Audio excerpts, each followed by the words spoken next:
शारदीय एजुकेशन में आपका स्वागत करता हूं। आज हम हिस्ट्री का आधुनिक भारत का शुरुआत करेंगे। दोस्तों, हम आपको बताना चाहेंगे कि ये वीडियो आप लोगों के अंदर नॉलेज को काफ़ी इंक्रीज करेगा और ताकि आप लोग किसी क्वेश्चन को सही तरीके से समझ सकें, पढ़ सकें और सब्जेक्ट को पढ़ने में मन लगेगा। तो दोस्तों, आज इस वीडियो के माध्यम से हम बताएंगे कि हमारा देश कैसे गुलाम हुआ था, अर्थात कह सकते हैं कि व्यवसाय करने वाली जो कंपनियां यहाँ आई थी वह कंपनियां अधिकार करने वाली कंपनी कैसे बन गई, आज हम आपको ये बताएंगे। तो उम्मीद करता हूं कि आप मेरे साथ बने रहें। हम आपको आज भली भांति सही तरीके से बताएंगे। तो दोस्तों, सबसे पहले हम आपको बताना चाहेंगे कि आप मेरा हिस्ट्री आधुनिक भारत का आउटलाइन देखे होंगे, जिसमें हम आपको संपूर्ण आधुनिक भारत के विषय में वर्णन किए थे। उसी वीडियो का आज हम पहला पार्ट आप लोगों के बीच बना के पेश कर रहा हूं, ताकि आप लोग सही तरीके से इसका गहन अध्ययन कर सकें। ये आपके परीक्षा के लिए काफ़ी उपयोगी होंगे, इसलिए दोस्त मेरे साथ बने रहें। सबसे पहले हम आपको बताए थे पिछले वीडियो में कि 1453 ईस्वी में कुस्तुनतुनिया का पतन हुआ था। 1453 में ही कुस्तुनतुनिया का पतन हुआ था। वहीं से ये अंग्रेज की आने वाली कंपनियां का सिलसिला आरंभ हो गया। वहीं से भारत का खोज वास्को डी गामा करने लगा। तो आइए हम सबसे पहले अब आपको बताएं कि ये हमारे देश में आने वाले प्रमुख कंपनियां हैं, जो कंपनी के बारे में हम आपको बारी बारी से बताएंगे। कौन कंपनियां यहाँ कितना प्रभावशाली रहा, सब चीज़ आज हम आपको बारी बारी से बताएंगे। तो कहा गया कि 1486 में बार्थोलोमेव डिजायर नामक व्यक्ति दक्षिण अफ्रीका के दक्षिणतम बिंदु पर, मतलब आप कह सकते हैं केप एंड गुड होप के पास पहुंचा और वहां के बाद वह फिर आगे नहीं बढ़ सका। वहां से वह वापस फिर पुर्तगाल चला जाता है। उसके बाद हम आपको बता रहे हैं कि 1498 ईस्वी में, जैसा कि आप लोग भी पहले से जानते होंगे कि भारत का खोज किसने किया, तो आप कह सकते हैं कि 1498 ईस्वी में एक पुर्तगाल नाविक या यात्री कह सकते हैं, जिसका नाम वास्को डी गामा था। उन्होंने भारत आने का समुद्री मार्गों का सर्वप्रथम खोज किया और भारतों को यूरोप महादेश से जोड़ा। तो एक चीज आप हमेशा याद रखेंगे कि जितना भी कंपनियां यहाँ आएगी, यहाँ जितना भी कंपनियां आने वाली है, सब जो कंपनी है वह जब भी आएगा तो वह समुद्र के किनारे, मतलब तटीय क्षेत्र में आएगा।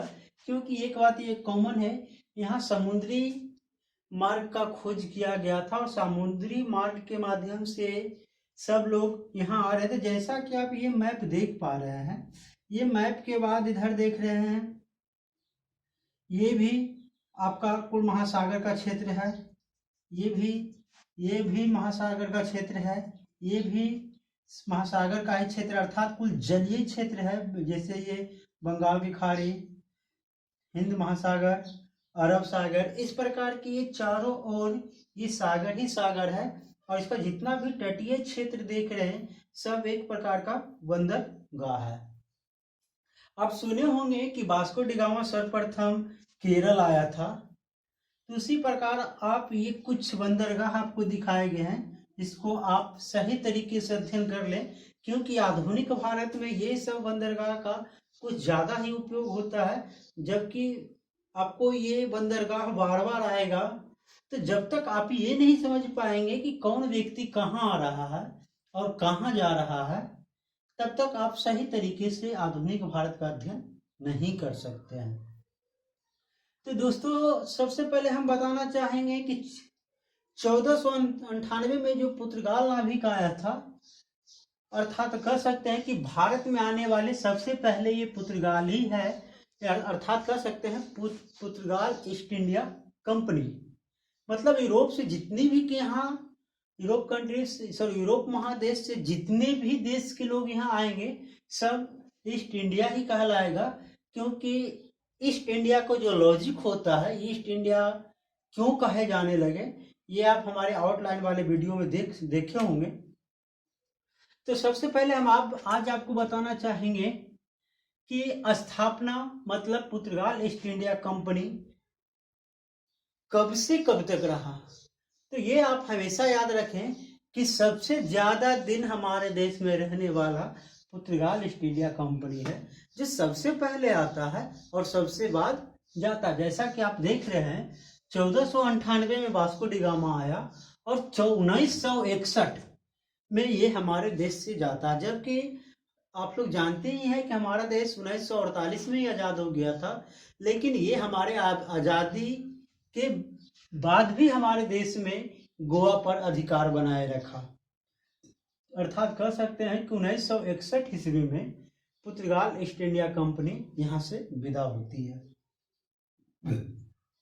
तो सबसे पहले ये जाने कि स्थापना तो आप समझ ही रहे होंगे कि सर्वप्रथम वास्को डी गामा 1498 में आया और संस्थापक कौन होगा, मतलब यहाँ आने वाला प्रथम नागरिक तो वास्को डी गामा ही था, इसलिए इसको संस्थापक के रूप में कहा गया। अब दूसरी भाषा में बताया जा रहा है, यहाँ एक कॉमन क्वेश्चन क्या ज्यादातर आता है कि जिस समय वास्को डी गामा भारत आया था, मतलब भारत का खोज किया था या भारत के समुद्री मार्ग का खोज किया था, उस समय पुर्तगाल का राजा हेनरी द नेविगेटर थे। ये उच्च स्तरीय परीक्षा में इस प्रकार के क्वेश्चन पूछे जाते हैं। तो बताया जा रहा कि हेनरी द नेविगेटर उस समय पुर्तगाल के राजा थे। अब आपको बताया जा रहा है कि पहला नागरिक वास्को डी गामा था, जो 1498 में सर्वप्रथम भारत आता है। दूसरा नागरिक पुर्तगाल का ही दूसरा नागरिक है कैब्राल, जो 1500 में आता है। और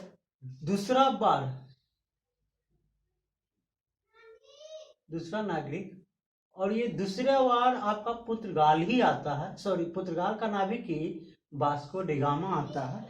इस बार हमारे देश में वास्को डी गामा मुख्य रूप से व्यापार करने के उद्देश्य से आया, यहाँ रहकर व्यापार करने का उद्देश्य बनाया था। तो आइए हम आपको एक कहानी के विषय में हम बताना चाहते हैं कि वास्को डी गामा जब भारत आया 1498 ईस्वी में, तो उस समय क्या हुआ कि केरल के कालीकट बंदरगाह के पास आया था और वहां से भर जहाज मसाला ले गया, क्योंकि आप लोग सुने होंगे कि यूरोप कंट्री के जितनी लगभग जो कंपनियां आती है वह मुख्य रूप से मसाला का व्यापार करने के ही उद्देश्य से यहाँ आता है। तो कहा गया कि जब 1498 में वास्को डी गामा में यहाँ से मसाला ले जाता है तो उससे 60 गुना अधिक मूल्य पर वो यूरोप कंट्री में ले जाकर बेचता है, और ये व्यापार खुद अकेले कर रहा था। दूसरा नागरिक के रूप में कैब्राल आया, जो भी बिजनेस के उद्देश्य से ही आया था। और फिर दूसरी बार, अब देखिए वास्को डी गामा पहले बार आया तो चला गया, अब दूसरी बार वास्को डी गामा यहाँ रहकर व्यवसाय करने के उद्देश्य से 1502 में आता है। देखिए इसको याद करना कितना आसान है। 1498 में वास्को डी गामा, 1500 में कैब्राल आता है और 1502 में वास्को डी गामा दूसरी बार आता है। और 1503 में वह क्या करता है कि सबसे पहला व्यापारी कोठी ये कोचीन में खोलता है। ये काफी इम्पोर्टेंट है दोस्तों, क्योंकि ये पुर्तगाल लोग क्या करते हैं कि कोचीन, केरल, गोवा, बंबई, बेसिन, सूरत, ये सारे एरिया को धीरे धीरे हड़प लेता है। तो पहले बार उसका व्यापारी कोठी 1503 में दिखाया गया, जैसा कि आप देख रहे हैं 1498, 1500, 1502 और 1503।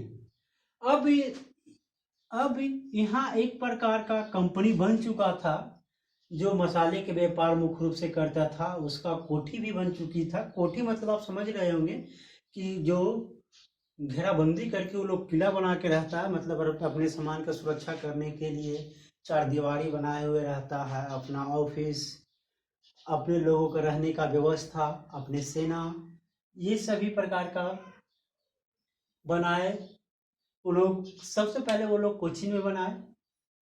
अब वो क्या किया कि पहला गवर्नर नियुक्त करके वहां से मंगवाता है, जो फ्रांसिस्को द अल्मेरा है। दोस्तों इसको थोड़ा सा याद रखना जरूरी होता है क्योंकि ये सब काफी इंपॉर्टेंट क्वेश्चन है। पहला गवर्नर के रूप में फ्रांसिस्को द अल्मेरा आता है। इसकी विशेषता, फ्रांसिस्को द अल्मेरा जब भारत आता है इसकी विशेषता हम आपको बतलाएंगे। एक नीले जल की नीति वह लाता है। जैसा कि यहाँ देख रहे हैं आप, जब ये गवर्नर के रूप में फ्रांसिस्को द अल्मेरा आता है, देखिए कितना आसान है। पहले मेरी बात को समझिए। 1498 वास्को डिगामा, 1500 में कैब्राल, 1502 में दूसरी बार वास्को डिगामा, 1503 में वह कोचीन में कोठी बनाता है और 1505 में वह गवर्नर जनरल नियुक्त करके पुर्तगाल से मंगवाता है। जो गवर्नर जनरल 1505 से लेकर 1509 तक, मतलब पूरे 4 वर्ष यहाँ रहता है। उसके बाद 1509 के बाद वहाँ दूसरा गवर्नर आता है जो हम आपको आगे बताएंगे। तो आप देख पा रहे हैं कि पहला गवर्नर फ्रांसिस्को द अल्मेरा आता है। इसकी विशेषता क्या है? नीले जल की नीति। आइए हम पहले ये आपको समझा दें कि ये नीले जल की नीति क्या होती है। तो जैसा कि आप देख पा रहे हैं, ये सभी तटीय क्षेत्र है, जलीय क्षेत्र है। मतलब वह एक प्रकार का नियम बनाया कि ये महासागर जो देख रहा है उस पर फ्रांसीसियों का, पुर्तगालों का अधिकार हो गया था, अधिकार बना लिया। और इस एरिया में जितने भी पानी के जहाज चलते थे सबको वह कॉटेज देता था, क्योंकि बिना कॉटेज के कोई भी, किसी भी देश का कोई भी जहाज इस एरिया में नहीं चल सकता है बिना कॉटेज लिए हुए। तो आप दोस्तों समझ पा रहे होंगे कि ये नीले जल की नीति क्या हुआ। मतलब ये जो सारे क्षेत्र देख रहे हैं, ये सारे क्षेत्र पर इसका अधिकार हो गया और यहाँ बिना पुर्तगालियों के अनुमति के कोई भी जहाज नहीं चल सकता है। और जो भी जहाज यहाँ आता था या जो भी व्यापारी यहाँ आता था उसे कॉटेज लेना होता था। कॉटेज लेने के बाद इस एरिया में वह चलने के लिए स्वतंत्र होता था। अब ये कॉटेज क्या होता है तो आइए हम आपको बता देते हैं। कॉटेज एक प्रकार के कह सकते हैं कि टैक्स। कॉटेज का मतलब कह सकते हैं एक प्रकार का वह टैक्स लेता था। टैक्स लेने के बाद वह एक परमिट बना के, जैसे हम लोग उस कॉटेज को आज हम लोग परमिट कहते हैं। अर्थात तो वह पैसे लेकर सभी व्यवसायियों को या जहाज जो भी चलाने वाले थे उस जहाजों के चलने का परमिट देता था और उस परमिट के बदले में वह पैसा लेता था। तो दोस्तों आप देख पा रहे होंगे कि पहला गवर्नर जनरल यहाँ आके क्या करता है। तो पहला हुआ यहाँ नीले जल की नीति लाता है। नीले जल की नीति तो आप समझ ही पा रहे होंगे कि इसमें मुख्य रूप से कॉटेज की कहानी है। जो बिना कॉटेज लिए हुए कोई भी पानी के जहाज यहाँ नहीं चल सकता है। कॉटेज, उस कॉटेज को आज हम लोग परमिट के नाम से जानते हैं। और आप जानते ही हैं कि परमिट लेने में हम लोगों को शुल्क अदा करना होता है। बिना शुल्क अदा किए हुए कोई भी परमिट नहीं ले पाते हैं और बिना परमिट के स्वतंत्र रूप से हम अपने क्षेत्र में गबन नहीं कर पाते हैं। उसी प्रकार की बातें उस समय भी हुआ करता था। अब आइए हम आपको बताना चाहेंगे दूसरा गवर्नर जनरल के रूप में, गवर्नर जनरल अभी नहीं आएगा, अभी केवल गवर्नर ही आएगा। गवर्नर के रूप में अल्बुकर्क आता है। ये नाम थोड़ा सा याद रखना होता है दोस्तों, क्योंकि नाम ही इसका काफ़ी इम्पोर्टेंट होता है। आप तो पहला का नाम क्या रखेंगे? फ्रांसिस्को द अल्मेरा, और दूसरा अल्बुकर्क, जो 1509 से लेकर 1529 वर्षों तक रहता है। तो आप कह सकते हैं कि ये पूरे 20 वर्ष तक 20 वर्ष तक ये यहाँ रहता है। अब ये क्या करता है कि इस समय जब ये यहाँ कोठी बनाया गया था, उसका मुख्यालय पुर्तगाल में ही हुआ करता था। अब जब दूसरे गवर्नर जनरल के रूप में अल्बुकर्क आता है, तो वह पुर्तगाली शक्तियों का काफी प्रचार प्रसार करता है, काफी प्रभावशाली बनाता है। तो वो क्या सर्वप्रथम वह क्या करता है, या आप कह सकते हैं कि दूसरे गवर्नर जनरल के रूप में जो अल्बुकर्क आता है, वह वास्तविक संस्थापक कहलाता है। पुर्तगाल ईस्ट इंडिया कंपनी का वास्तविक संस्थापक। वास्तविक आप समझ पा रहे होंगे। आइए हम आपको एक छोटे से मैप से दिखाएंगे कि वास्तविक क्या होता है। जैसे कि आप कह सकते हैं कि एक व्यक्ति, जैसे आप कह सकते हैं कि एक व्यक्ति किसी दूसरे गांव से आकर मेरे गांव में निवास करने लगता है। उस समय वह उतना धन बल के साथ नहीं, वह केवल यहाँ आता है और इस गांव में निवास कर जा रहा है। अब होता क्या है कि इस व्यक्ति का वंश जैसे जैसे आगे बढ़ता है, अब इसी में हो सकता है कि कोई एक ऐसा व्यक्ति है जो वह काफी प्रभावशाली हो गया। अब काफी प्रभावशाली हो गया, काफी संपत्ति बना लिया, काफी प्रभाव अपना इस एरिया में दिखाने लगा। तब लोग कहता है कि उसका तो बाबे यहाँ आए थे। कहा जाता है कि उस वंश का या उसके घर का संस्थापक तो फलना बाबू, उसका बाबा है। लेकिन ये बात सत्य है कि उसका बाबा यहाँ आए थे जरूर, लेकिन वह उतना धन बल के साथ नहीं आए थे, ना उतना वह धन बल बना पाए। जब उनके आगे वाला पीढ़ी धन बल बनाकर काफी संपत्तियां अर्जित कर लेता है, काफी प्रभावशाली जब हो जाता है इस क्षेत्र में, तब लोग कहता है कि नहीं, वो तो उसका बाबा यहाँ आए थे जरूर, लेकिन वो उतना प्रभावशाली नहीं थे। मतलब और ये जो अभी का व्यक्ति दिख रहा है, उसका पोता जो दिख रहा है, वह काफी प्रभावशाली हो गया है। तो आप कह सकते हैं कि उसके बाबा जो यहाँ आए थे वह संस्थापक है, इसका संस्थापक है। जबकि इसका पोता जो यहाँ दिखाया जा रहा है, इसको आप कह सकते हैं कि ये वास्तविक संस्थापक है। मतलब इसका बाबा जब आए थे तब कोई यहाँ लोग नहीं उतना जानता था कि ये नाम का कोई व्यक्ति है, लेकिन जब उसका पोते का टाइम आया तो कितना ना प्रभावशाली हो गया कि सब लोग उसको जानने लगा। अर्थात कह सकते हैं कि उस परिवार के यहाँ आने का संस्थापक उसका बाबा कहलाएंगे, जबकि उसका वास्तविक संस्थापक पोता कहलाएगा। मतलब सिंपल से आप कह सकते हैं कि जब कोई भी अपनी शक्ति का प्रदर्शन करता है तो उसको वास्तविक संस्थापक के रूप में जाना जाता है। वही बात था, यहाँ संस्थापक तो दिखाया गया था कि वास्को डी गामा है लेकिन वास्को डी गामा जिस समय आया था उस समय उसका भारत में कोई विशेष शक्ति नहीं था, उसका कोई विशेष मायने यहाँ नहीं रहता था। लेकिन जब अल्बुकर्क आया तब यहाँ वह काफी प्रभाव दिखाने लगा, अपनी शक्ति का काफी प्रदर्शन करने लगा।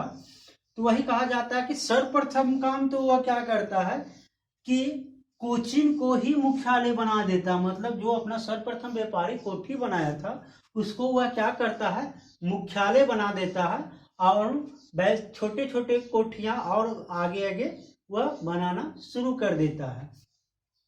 तो कह सकते हैं कि अल्बुकर्क के द्वारा सबसे पहला काम क्या दिखाया गया है कि अपने मुख्यालय कोचीन को ही बनाता है।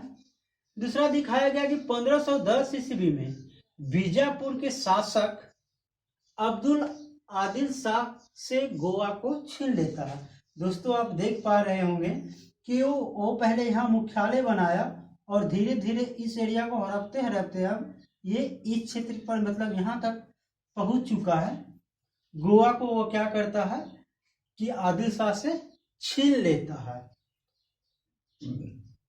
मतलब वह कह सकते हैं कि 1510 ईस्वी में वह गोवा पर विजय प्राप्त कर लेता है। उसके बाद एक चीज का और अहम भूमिका रहा, विवाह करने के लिए प्रोत्साहित करता था।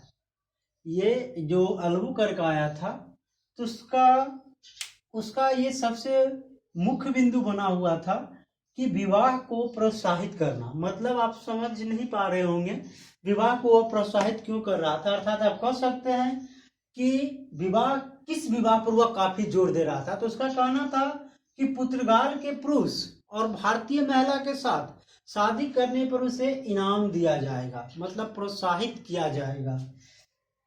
जैसा कि यहाँ दिखाया जा रहा है कि अल्बुकर्क विवाह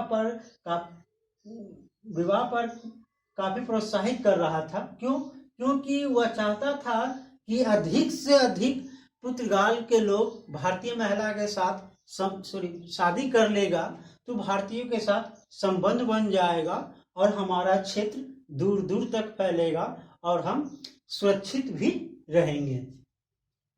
इसलिए अल्बुकर्क चाहता था कि अधिक से अधिक पुर्तगाली पुरुष भारतीय महिला के साथ शादी कर ले ताकि उसका क्षेत्र विस्तार करने में और भी मदद मिलेगा। अब तीसरा दिखाया गया है, तीसरा गवर्नर जनरल के रूप में नीनो डी कुन्हा।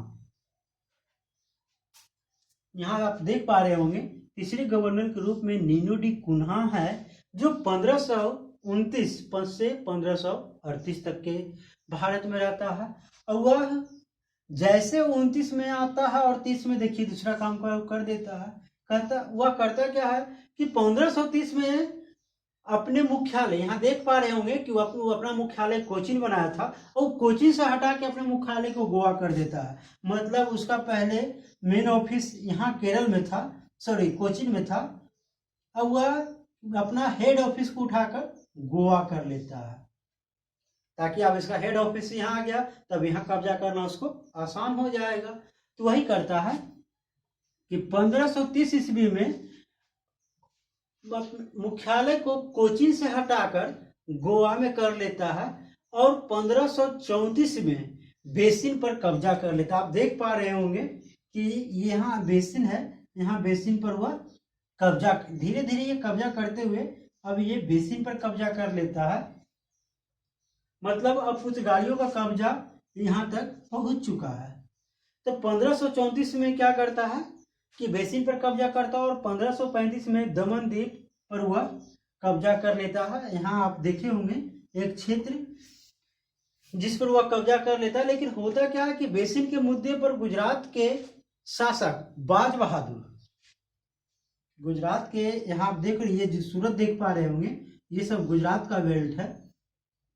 तो इस बेल्ट के जो राजा थे जिनका नाम था बाज बहादुर, तो वो क्या कर किए कि बेसिन पर जब पुर्तगालियों हमला किया और विजय प्राप्त करना चाहा, तब ये गुजरात क्षेत्र के जो राजा थे बाज बहादुर, उनको इस पर बर्दाश्त नहीं हुआ और वह इसके साथ समझौता करने के उद्देश्य से इसके पास आए, नीनो डी कुन्हा के पास।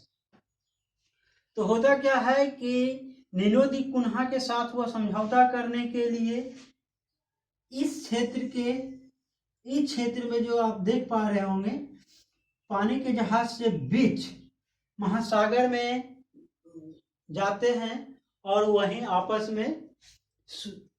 में वार्तालाप करते हैं। वार्तालाप करने के उपरांत कुछ झड़प हो जाती है, मतलब कुछ हाथापाई हो जाती है और उसी उपरांत बाज बहादुर जहाज से नीचे जल में गिर पड़े, जिससे उनकी हत्या हो जाती है।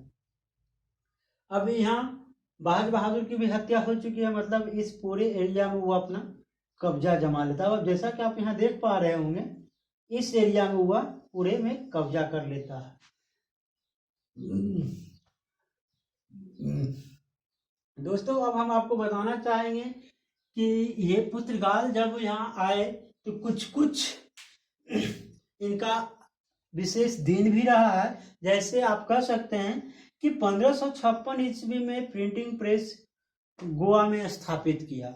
मतलब जब पुर्तगाल जब यहाँ आया था तब 1556 ईस्वी में प्रथम बार प्रिंटिंग प्रेस गोवा में स्थापित करता है और उसके साथ साथ आप कह सकते हैं तंबाकू, आलू, पपीता, अनानास, मूंगफली आदि की खेती का शुरुआत पुर्तगाल का ही देन है। जिसका प्रयोग हम लोग आज भी कर रहे हैं। उसके बाद आपको हम बताना चाहेंगे कि दूसरे ईस्ट इंडिया कंपनी के रूप में डच आती है। जैसा कि आप यहाँ देख पा रहे होंगे कि अंग्रेज का कंपनी जो है उसका स्थापना 1600 में ही हो गया था, जबकि डच का 1602 में होता है। बट कंपनी का स्थापना तो हो गई, लेकिन वो लोग आया नहीं इंडिया। यहाँ देख पा रहे होंगे कि ये 1600 में आपका उसका कंपनी का स्थापना हो चुका है, लेकिन वो लोग यहाँ आता नहीं है। तो आइए दूसरे नंबर में इसलिए हम लोग डच को रखते हैं और डच के विषय में बताएंगे। अर्थात इसको आप कह सकते हैं डच ईस्ट इंडिया कंपनी, जो मुख्य रूप से हॉलैंड के निवासी हैं। हॉलैंड के निवासी को ही डच कहा गया है, लेकिन वही हॉलैंड को आजकल हम लोग नीदरलैंड के नाम से जानते हैं। अर्थात आप कह सकते हैं कि हॉलैंड या नीदरलैंड के निवासी को ही डच ईस्ट इंडिया कंपनी कहा गया है, जो 1602 में यहाँ आती है और 1759 तक यहाँ वह रहता है। 1759 में वह यहाँ से चला जाता है। तो दोस्तों सबसे पहले हम आपको बताएंगे कि डच ईस्ट इंडिया कंपनी का सर्वप्रथम नागरिक हाउटमैन आता है। सबसे पहले आप एक चीज और भी जानें कि ये जो डच ईस्ट इंडिया कंपनी आएगा तो यहाँ एक देश है जहाँ डचों का कब्जा है। तो वो डच क्या करता है, एक बात हमेशा ध्यान रखें कि जब भी प्रयास करेगा तो इस क्षेत्र में ही वह अपना ज्यादा व्यवसाय करने का प्रयास करेगा, क्योंकि यहाँ से इसको आना आसान हो जाएगा। तो चलिए हम आपको बताते हैं कि डच ईस्ट इंडिया कंपनी का स्थापना 1602 में होता है, जिसका संस्थापक का श्रेय हाउटमैन को जाता है। अब आइए डच के महत्वपूर्ण व्यापारिक कोठी, मतलब वह अपना व्यापार करने के लिए कोठी कहाँ कहाँ बनाता है। तो जैसा कि आप देख रहे होंगे मसूलीपट्टनम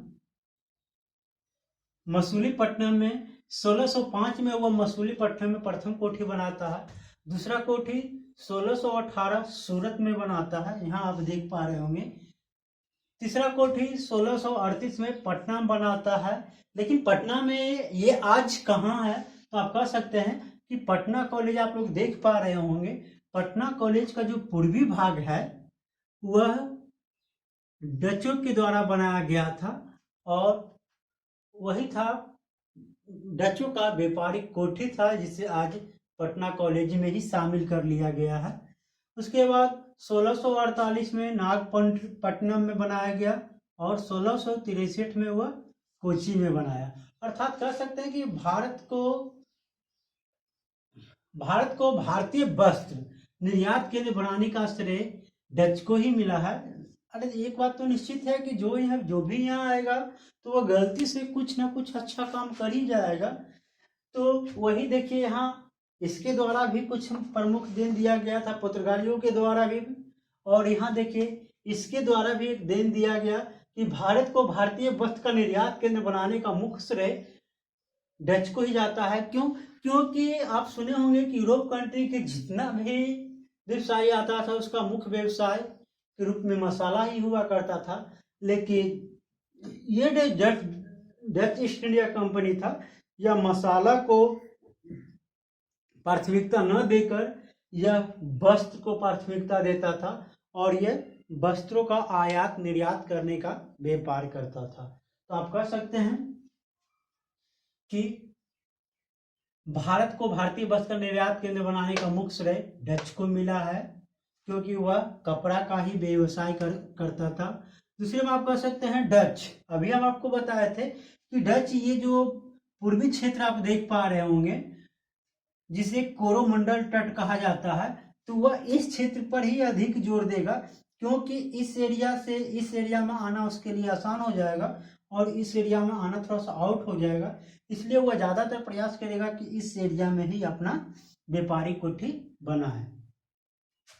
तो ये आप देख पा रहे होंगे कि कोरोमंडल तट पर वह अधिक बल देता है। यही जो कोरोमंडल हम आपको बता रहे थे पूर्वी तट। और ये 1759 में बेदा का युद्ध हुआ था, जो अंग्रेज और डचों के बीच होता है और उसमें डच पराजित हो जाता है और वह यहाँ से अंग्रेजों के साथ कुछ समझौता कर लेता है और समझौता करने के बाद वह 1759 में यहाँ से चला जाता है। तो आप कह सकते हैं यहाँ एक क्वेश्चन उठता है कि बेदरा का जो युद्ध होता है यह ज़्यादातर पूछा जाता है कि ये युद्ध किनके किनके बीच हुआ था। तो आप कह सकते हैं कि यह युद्ध मतलब 1759 में जो बेदरा का युद्ध होता है वह डचों और अंग्रेजों के बीच होता है। उस समय अंग्रेजी सेना के नेतृत्व जो है वह लॉर्ड क्लाइव कर रहे थे। तो दोस्तों डच उतना इम्पोर्टेंट नहीं है, बट आपको थोड़ा थोड़ा भी जानना आवश्यक है कि उसका व्यापारी कोठी कहाँ कहाँ था, उसका संस्थापक कौन था, उसका स्थापना कब हुआ, ये सब चीज़ें आप लोगों को मुख्य रूप से जानना आवश्यक है। अब आइए हम बात करेंगे तीसरे नंबर में अंग्रेज ईस्ट इंडिया कंपनी। तो ये जो आप अंग्रेज की कहानी सुनेंगे ये कुछ ज़्यादा ही रोचक है, तो इसलिए आप हमारे साथ आराम से बने रहें और इस बात को समझने की प्रयास करें ताकि आपका कॉन्सेप्ट क्लियर हो सके। तो दोस्तों जैसा कि आप यहाँ देख रहे हैं अंग्रेज ईस्ट इंडिया कंपनी जिसकी स्थापना 1600 में होती है। आइए हम एक छोटा सा कहानी आपको बताते हैं। आपको जब हम बता रहे थे कि ये पुर्तगाल जो था वास्को डी गामा ये अकेले ही भारत से मसाला का व्यापार कर रहा था और काफ़ी मुनाफा भी कमा रहा था, इसलिए उसके पास इंग्लैंड जो है उसको देखा नहीं जा रहा था। इसलिए अंग्रेज वहाँ का जो राजा थे वो भी यहाँ व्यापार करने के लिए एक कंपनी का स्थापना करते हैं। वही स्थापना डेट 31 दिसंबर 1600 दिखाया गया है। लेकिन वहाँ के महारानी जो है एलिजाबेथ वो तो इसकी स्थापना करवा देते हैं, बट वहाँ से कोई आता नहीं है। यहाँ एक रोचक तथ्य है कि जिस समय अंग्रेज ईस्ट इंडिया कंपनी का स्थापना होती है उस समय भारतीय राजा मुगल वंश के अकबर थे। उस समय भारतीय राजा अकबर थे 1600 में, लेकिन उस समय वहां से कोई लोग यहाँ आता नहीं है। अब दिखाया गया 1608 मतलब पूरे 8 वर्षों के बाद वो इंग्लैंड के राजा जेम्स द्वितीय का दूत कैप्टन हॉकिंस जहांगीर के दरबार में पहुंचते हैं। तब होता क्या है कि आइए हम दिखाना चाहेंगे कि वहां के राजा अपने दूत को कैप्टन हॉकिंस को जहांगीर के दरबार में भेजता है और वह एक लेटर देता है। मतलब जेम्स द्वितीय एक लेटर देता है कैप्टन हॉकिंस को, जो कैप्टन हॉकिंस जहांगीर के दरबार में लेकर पहुंचता है और उस पत्र के माध्यम से यहाँ आकर व्यापार करने की अनुमति मांगता है। लेकिन होता क्या है कि देखिए 1608 में ये लोग यहाँ आता है, लेकिन जहांगीर के दरबार में जाने के बाद जहांगीर के से वह अनुमति भी लेता है और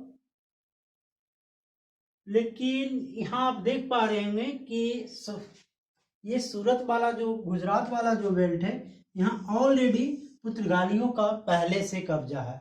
तो पुर्तगालियों क्या करता है कि जहांगीर को भड़का देता है जिसके कारण वह अंग्रेजों को अनुमति नहीं देते हैं। इसलिए आप देख पा रहे होंगे कि 1608 में वह अस्थाई कोठी बनने का अनुमति नहीं मिलता है। इसलिए वह 1608 में जो सूरत में कोठी बनाती है वह अस्थाई कोठी रहता है। तो जब यहाँ से उसको अनुमति नहीं मिलता है तो वह वहाँ से छोड़कर मतलब सर्वप्रथम अंग्रेज यहाँ कोठी बनाने की अनुमति जहांगीर से मांगता है, लेकिन पुर्तगालियों जहांगीर को भड़का देता है जिसके कारण अंग्रेज ईस्ट इंडिया कंपनी को अनुमति नहीं मिलता है। इसलिए ये यहाँ से उठकर डायरेक्ट ये मसूलीपट्टनम चला आता है और यहाँ वह व्यापारी कोठी बनाने के लिए इस बेल्ट के राजा से अनुमति लेता है, बट उसको वहाँ भी अनुमति प्राप्त नहीं होती है, इसलिए यहाँ भी वह अस्थाई कोठी ही बनाया। अब दिखाया जा रहा है कि 1613 में फिर एक लेटर वहां से लेकर, देखिए आप देख पा रहे होंगे, 1616 में जेम्स प्रथम का दूत सर टॉमस जहांगीर के दरबार में आता है और जहांगीर से वह अनुमति लेकर सूरत में कोठी बनाने का निर्णय लेता है और अंग्रेज का सर्वप्रथम अस्थाई कोठी जो कह सकते हैं यहाँ सूरत में बनाया गया। अब होता क्या है कि 1661 में इंग्लैंड के युवराज चार्ल्स द्वितीय की शादी पुर्तगाल के राजकुमारी कैथरीन से हुआ। कहा जा रहा है कि ये सब पूरे एरिया में तो आपको पहले ही बताया गया था कि पुर्तगाल का ही कब्जा है, लेकिन हुआ क्या था कि 1661 में इंग्लैंड का जो युवराज थे चार्ल्स द्वितीय की शादी पुर्तगाल के राजकुमारी से तय हुआ और राजकुमारी से शादी होने के उपरांत ही पूरे मुंबई को दहेज में दिया गया।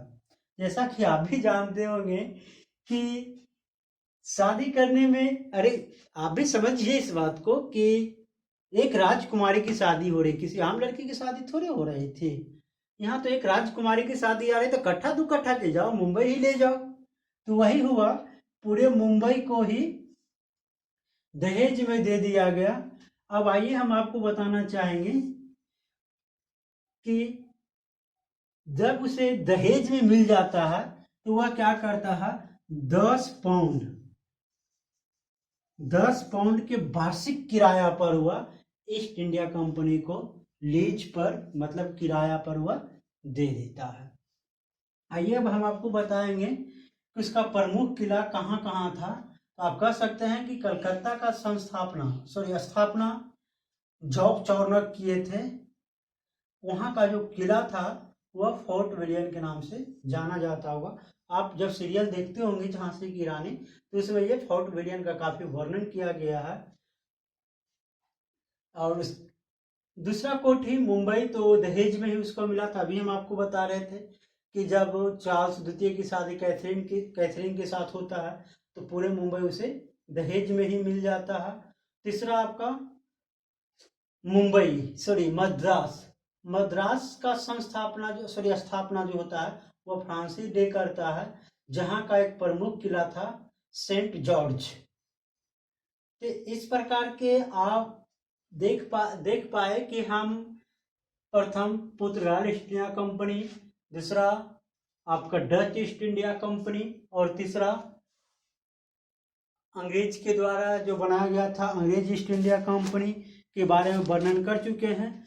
अब कल के वीडियो में हम आप लोगों को बताएंगे कि डेनिश और फ्रांस दो और भी कंपनियां हैं जो यहाँ व्यापार करने के उद्देश्य से आता है, जबकि ये लोग उतना कोई खास नहीं है। बट कल 10 मिनट का एक वीडियो और होगा जिसमें आपको दिखाया जाएगा कि डेनिश आप कह सकते हैं, जिसको डेनमार्क कहा जाता है। डेनमार्क ईस्ट इंडिया कंपनी, उसका स्थापना कब हुआ, उसका संस्थापक कौन थे, वह यहाँ किस उद्देश्य से आया, कब गया, कहाँ आया था, सब हम आपको बारी बारी से बताएंगे। अगला आपको बताएंगे फ्रांस। आइए फ्रांस की हम छोटा सा कहानी आपको कह देते हैं। जब ये सारे यूरोप कंट्री भारत व्यवसाय करने के उद्देश्य से वहां आता है तो उस समय फ्रांस के लोग भी यहाँ आना चाहते हैं। खैर छोड़िए, ये जो आपका फ्रांसीसी ईस्ट इंडिया कंपनी हुआ और डेनमार्क ईस्ट इंडिया कंपनी जो हुआ, इसके विषय में कल हम आपको बारी बारी से बताएंगे। तो दोस्तों, हम उम्मीद करते हैं कि आप लोग इस वीडियो को देखेंगे और सही तरीके से समझ पाएंगे, जो आपको बुक पढ़ने में काफ़ी सहायता प्रदान करेगा। हम ऐसा भी नहीं कहते हैं कि आप इस वीडियो के माध्यम पर ही निश्चित रूप से आधारित रहें और आपकी परीक्षा की संपूर्ण तैयारी हो जाएगी। ऐसा कदापि ना करें, क्योंकि ये वीडियो केवल आपके अंदर एक कॉन्सेप्ट समझ को भर देगा, ताकि आप जब भी आप बुक पढ़ेंगे तो आप उसको सही तरीके से समझ पाएंगे और वो आपको याद को बरकरार रखने में मदद करता है। तो दोस्तों इसी प्रकार आप हमारे साथ बने रहें, हम आपको बारी बारी से आधुनिक भारत के सभी वीडियो निरंतर देते रहेंगे, जिससे आपकी संपूर्ण तैयारी सही तरीके से हो सके। धन्यवाद।